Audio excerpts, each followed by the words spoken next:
I'm standing here on the ground.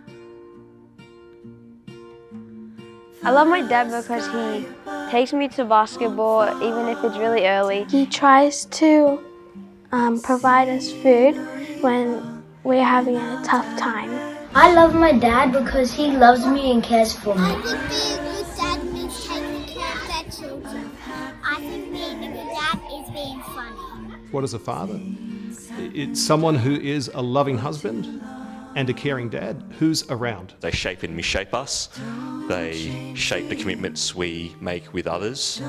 Provide is such a broad term. It's provide love. It's provide something that no one else can give. You know, that I care about you because you're you. There's something about fatherhood that leaves this thing in you and us.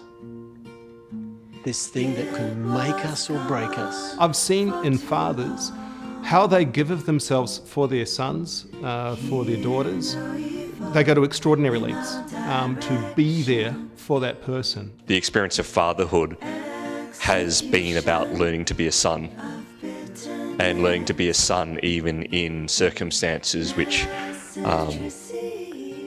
were imperfect. In that love and that care and in that sacrifice of self for all that is noble and good in those children.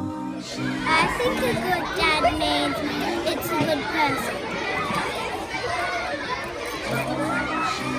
I think a good dad is a good person because he loves you really much and he shows care. Dad cares for them, loves them, they depend entirely upon their parents, but they realise that that love comes from somewhere, that is very much connected to God.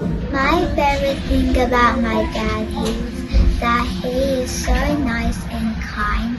He makes me laugh. By that stage, that child is now opening up to a much broader position in society. They're seeing things through their own eyes.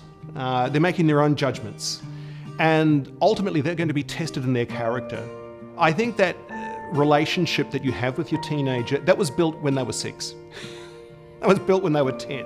One of my favourite things about my dad is that he's always so supportive and there for me at every activity.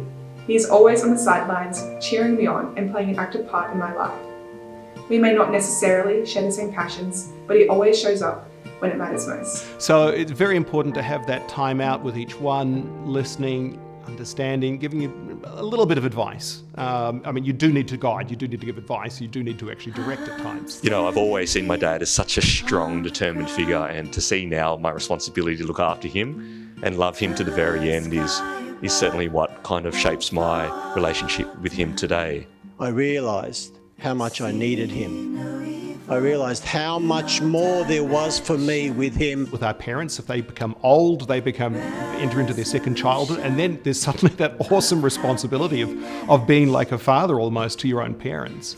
So I mean, Christian life in many ways is you might say it's back to the future. That ultimately he could see a future before it was here, and he worked towards it even if it wasn't promised to come about. And that's something that I still admire in my dad. And of course in the church for the last 2,000 years, we've always looked to St. Joseph as someone who didn't say too much, but boy, did he lead with deeds in the Holy Family's ups and downs. I loved him. He did the best he could. And I have to grow up now and become the man that God made me to be. In the difficulties that any young family would have, and Jesus is fully human, and Mary and Joseph are fully human, and they're not spared all the difficulties that come with life in the fulfillment of God's will. And yet, you know, our redemption, our salvation came from the generosity of those people saying yes.